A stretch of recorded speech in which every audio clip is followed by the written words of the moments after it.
तो गृह मंत्री जी को देना चाहिए कि चंदा चोरी जो वहाँ करवाई है वो किसने करवाई और चंपत राय जी को कौन बचा रहा है।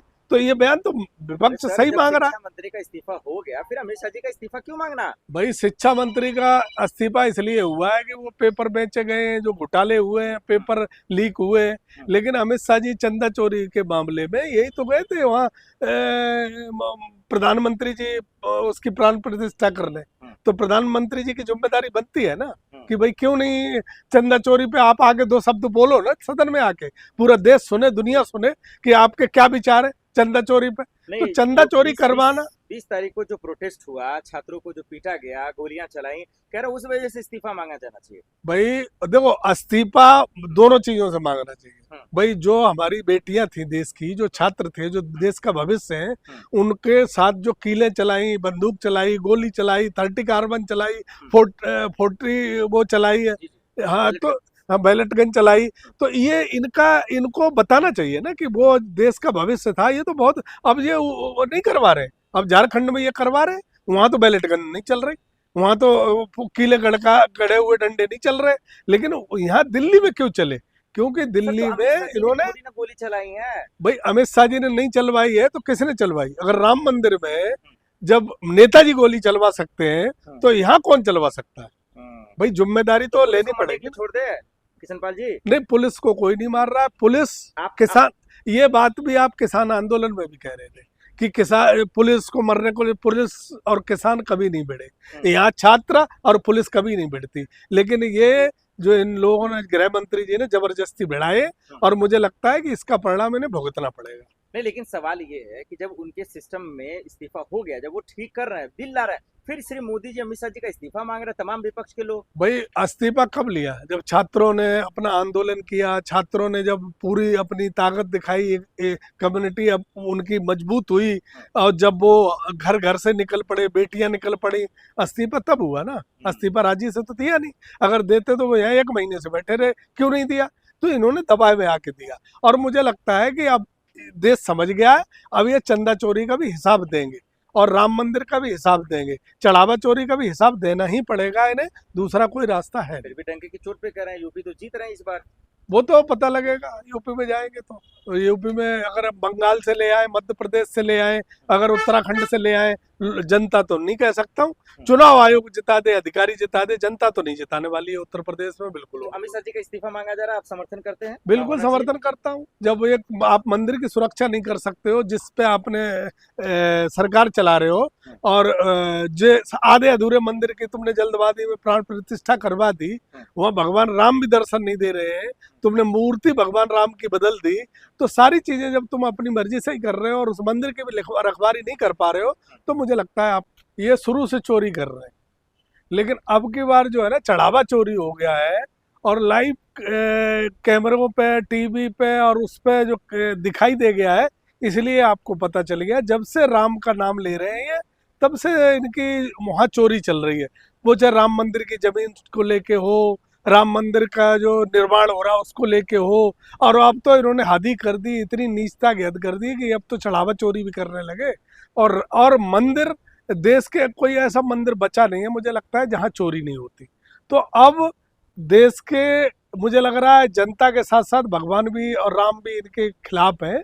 अब इनका भला होने वाला नहीं है कि भगवान राम अब अयोध्या में नहीं है। अब भगवान राम मुझे लगता है कि इटावा की तरफ पलायन कर गए, क्योंकि केदारेश्वरनाथ मंदिर अखिलेश जी बनवा रहे हैं। क्योंकि इन्हें भगवान राम का जो मंदिर है वो मंदिर पूरा हुआ नहीं, उससे पहले इन्होंने उसकी प्राण प्रतिष्ठा कर दी। प्राण प्रतिष्ठा कभी भी हमारे जो सनातन धर्म है उसमें आधे अधूरे मंदिर का प्राण प्रतिष्ठा नहीं होती है। और हमारे जो शंकराचार्य हैं, वो जो धर्म गुरु हैं, वो भी बताते हैं। तो वहाँ मुझे लगता है कि अयोध्या में भगवान नहीं है, और अयोध्या में भगवान होते तो मुझे लग रहा ये भाजपा जो चंदा चोरी कर रही है इसको जरूर सबक सिखाते। हमारे गांव के मंदिर में कोई चोरी नहीं कर सकता, क्योंकि वहाँ भगवान का वास है, शंकर का वास है। कोई 10 रुपए भी चोरी कर ले, उसे 6 महीने में परिणाम का पता चल जाता है। राम भक्त है, रामद्रोही है? मैं ऐसा है ना, मैं देशभक्त हूँ, राम भक्त हूँ, पर असली वाला हूँ, इनके वाला नहीं हूँ। मैं चोरी करने वाला नहीं। योगी जी कह रहे हैं कि जो चंदा चोरी पर सवाल पूछेगा वो रामद्रोही है। देखो इनको इनको राम का मतलब ही पता नहीं है। ये सिर्फ चंदा चोरी जानते हैं, राम का जो है बेचना जानते हैं, राम के साथ व्यापार करना जानते हैं, राम मंदिर के साथ अब तक इन्होंने यही किया। तो वो जो कहेंगे उन्हें, तो वो अभी कामड़ दिख रही है ना उन्हें, लेकिन कामड़ियों के क्या हाल है जो कामड़ लेने जा रहे हैं, कामड़ वालों के साथ जो अत्याचार हो रहा है, या कामड़िया जो एक्सीडेंट में मारे जाते हैं, उनको इनको 1 करोड़ रुपए देना चाहिए और उनके परिवार को एक नौकरी देनी फूल चाहिए। तो बरसा रहे हैं योगी जी। लेकिन फूल से नहीं होता ना। अच्छा। कामड़ वालों के लिए क्या दे रहे हैं, सुविधा क्या कर रहे हैं, कुछ नहीं कर रहे। इनको भगवान से कोई आस्था नहीं, सिर्फ वोटों के लिए फूल बरसाए जा रहे हैं। नमाज पढ़ने वाले का समर्थन करेंगे आप? मैं कह रहा हूँ कि चाहे कामड़ लाने वाला हो, नमाज पढ़ने वाला हो, देश में जिनकी जितनी भी आस्था है वो अपने अपने सब कर्म धर्म करते हैं, लेकिन वोट कोई नहीं मांगता। वोट सिर्फ अगर मांगती है तो भारतीय जनता पार्टी और उत्तर प्रदेश में बाबा योगी आदित्यनाथ जी सिर्फ धर्म के नाम पे वोट मांगते हैं।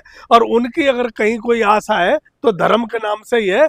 आज उनको 10 साल हो गए और 10 साल बाद भी एक काम नहीं बता सकते उत्तर प्रदेश में क्या कराया उन्होंने। सिर्फ अगर बात करेंगे तो हिंदू मुसलमान की करेंगे, गुंडागर्दी की करेंगे, मार डालने की करेंगे, काट डालने की करेंगे, पाकिस्तान की करेंगे और मुसलमान की करेंगे। गुंडे माफिया खत्म तो कर इसके अलावा थर माप रहे हैं, भारतीय जनता पार्टी के खानदान को खत्म कर दिया। मैं कह रहा हूँ एक बार लिस्ट उठा के तो देख लें, जितने गुंडा थे वो कहाँ है, सब भाजपा में। मिट्टी में मिल गए, एक भी मिट्टी में नहीं मिला। सब मैं कह रहा हूँ मुख्यमंत्री जी पे तो इतने मुकदमे थे, उन्होंने अपने मुकदमे वापस लिए, कौन मिट्टी में मिल गया? मुकदमे मिट्टी में मिल गए। और उनके जो आसपास लोग हैं जितने भी रह रहे हैं, कौन मिट्टी में मिल गया? सबके मुकदमे मिट्टी में मिल गए। पुलिस उनके सुरक्षा में लगी हुई है। तो गुंडों की सुरक्षा इनकी सरकार में होती है। हाँ, अगर किसी विशेष जाति की बात करो तो विशेष जाति को लोगों के लिए बुलडोजर भी है, पुलिस भी है, नियम भी है, कानून भी है, लेकिन इनकी अपनी जाति के लिए कोई आतंक मचा रहे हैं कांवड़ियों यात्रा में, वो कौन है? ये सब देखो, भाजपा जब गुंडागर्दी करवाती है तो कहीं भी करवा सकती है। अच्छा। हाँ, क्योंकि भारतीय जनता पार्टी सिर्फ राम के नाम से आप कुछ भी लूट लो, राम का चंदा लूट लो, राम का मंदिर लूट लो, राम के नाम से अयोध्या लूट लो, जो मर्जी कर लो। देखो, कामड़ियों की तो ये है कि चलो कामड़ तो एक दिन में, अभी कल परसों में समाप्त हो जाएगी। राम मंदिर में जिन्होंने जो विकास का नाम किया था, अयोध्या में विकास करवा रहा हूँ, उस विकास का हाल क्या हुआ? अभी जो इन्होंने एक्सप्रेस हाईवे बनवाया था कानपुर से, उसका क्या हाल हुआ है? तो ये सब लोग लुटेरे हैं, इन्होंने देश को लूट लिया है। अब जनता समझ गई है। मुझे लगता नहीं है कि अब ये 47 छोड़ा गया वो भी रुक रहा है, और अभी झारखंड में जो प्रोटेस्ट हो रहा है उस पर जो मीडिया का रुख है, क्या कहेंगे आप गोदी मीडिया को? देखो, गोदी मीडिया, अब मीडिया जो है वो सरकार के पैसों पे चल रही है। वो एक सरकार के लिए काम कर रही है, जनता के लिए काम नहीं कर रही है। और मुझे लगता है कि देश ने उस मीडिया को देखना बंद कर दिया है। और मुझे लगता है कि जहां तक ये मीडिया के जो एंकर हैं, ये पब्लिक में नहीं जा सकते, किसी पब्लिक प्लेस में नहीं जा सकते, क्योंकि उनको अपमान झेलना पड़ेगा। देश समझ गया है कि गोदी मीडिया ये बिकाऊ है, ये टिकाऊ नहीं है। सरकार के पैसे पे चलती है, सरकार के तलबे चाटती है, एक पार्टी का काम करती है। इसलिए देश को और देश की जनता को मीडिया पे भरोसा नहीं रहा। अब अपने संसाधनों से लोग खबर जुटाते, आप जैसे लोगों से खबर लेते, उनसे उनकी मानते, मीडिया की बात नहीं मानते। ईमानदार पत्रकार अमन चोपड़ा पे एफआईआर दर्ज हो गया झारखंड में। होना चाहिए इन पे तो अभी कम हुआ है। जब कभी भविष्य में सरकारें बदलेगी, जो इन्होंने कर्मकांड किए और इनकी जो आने वाली जनरेशन है इनके वीडियो देखेंगी तो वो शर्माएंगी, उनको शर्म आएगी कि भाई ये क्या हमने देख रहे हैं, हमारे माँ बाप ने या हमारे लोगों ने क्या किया था। ये ईमानदार पत्रकार कह रहे हैं, रूबिका लियाकत जी हैं, चित्रा सब इनका समर्थन कर रही हैं कि ऐसा नहीं होना चाहिए। उनको खाना खा रहे थे, उठा के ले गया जेल। देखो, वो तो करेंगी, वो तो समर्थन करेंगे, वो तो उनकी बिरादरी है ना। वो तो बिकाऊ लोग हैं और एक सरकार की रोटियों पे पलने वाले लोग हैं। उनको जनता के किसी सरकार से कोई लेना देना नहीं है। तो वो तो जो कम्युनिटी है, जो बैठते हैं, जिनको जाना नहीं है कहीं, तो जाहिर सी बात है निकले, गिरफ्तार हो गए। ये भी निकलते हैं, ये भी गिरफ्तार हो गए। राष्ट्र लेवल के ये पत्रकार है अमन चोपड़ा जी। कोई राष्ट्र लेवल नहीं, ओछी मानसिकता है, छोटी सोच है, गंदा इनका ट्रैक रिकॉर्ड है। और ये सिर्फ हमारे जो नए युवा जनरेशन है उनको भड़काने के लिए, उनका जोश बढ़ाने के लिए, उनको गलत साबित करने के लिए ये सब पत्रकारिता हो रही है, देश के लिए कोई चलिए पत्रकारिता आखिरी छोटा सा सवाल, क्या मोदी सरकार का विरोध खात्मा शुरू हो गया है? गोदी मीडिया का खात्मा शुरू हो गया है? बिल्कुल हो गया।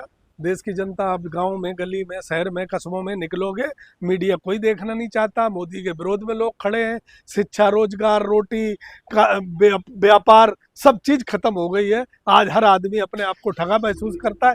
किसी भी विभाग में चले जाओ, किसी भी उसमें चले जाओ, आज की डेट में आदमी हर एक दुखी है। चाहे वो व्यापारी हो, किसान हो, नौकरी वाला हो, चाहे वो किसी भी सेक्टर का हो, हर आदमी दुखी है। उसे कोई सरकार से आशा नहीं है, टूटा पड़ा है।